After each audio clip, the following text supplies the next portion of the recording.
ఈరోజు మనము chicken and కాజు గ్రేవీ కర్రీ చేసుకుంటున్నామండి. హాఫ్ కేజీ చికెన్ తీసుకున్నానండి. 1.5 స్పూన్ జింజర్ గార్లిక్ పేస్ట్ వేస్తున్నాను అండ్ 1/4 టేబుల్ స్పూన్ పసుపు అండ్ 1.5 టేబుల్ స్పూన్ సాల్ట్ అండి. నెక్స్ట్ 1.5 టేబుల్ స్పూన్ కారం, ఒక 2 టేబుల్ స్పూన్ ఆయిల్. మ్యారినేట్ చేసుకుందామండి. ఇది ఇలా కలిపేసుకుని పక్కన పెట్టేసుకుందాం. లవంగా ఒక 5 తీసుకున్నాను, చెక్క ఒక 3 పీస్ తీసుకున్నాను, షాజీరా ఒక 1/4 టేబుల్ స్పూన్ తీసుకుంటున్నాను, ఇలాచి 2, బేయాకు ఒక 3 అండి, ఒక 1.5 టేబుల్ స్పూన్ కాజు, 1.5 టేబుల్ స్పూన్ ధనియా. దీన్ని ఇప్పుడు ఫైన్ గా పౌడర్ చేసేసుకుందామండి. పౌడర్ రెడీ అయిపోయిందండి.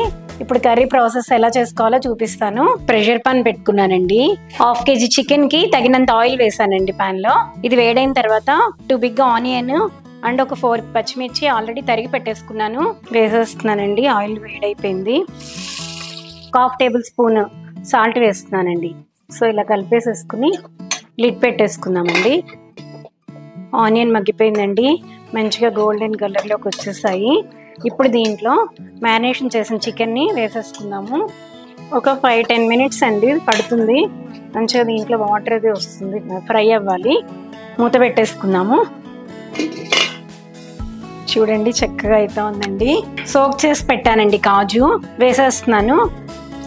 ఇలా కలిపేసుకుందాము. ఒక 3 టేబుల్ స్పూన్ కర్డ్ వేస్తున్నాను. ఈ కర్డ్ వల్ల టేస్ట్ చాలా బాగా వస్తుందండి.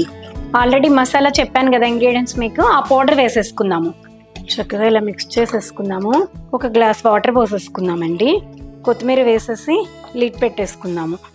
అయిపోయిందండి, స్టీమ్ పోయింది. సో లిడ్ తీసేస్తున్నాను. వావ్, సూపర్గా అయిపోయిందండి కర్రీ.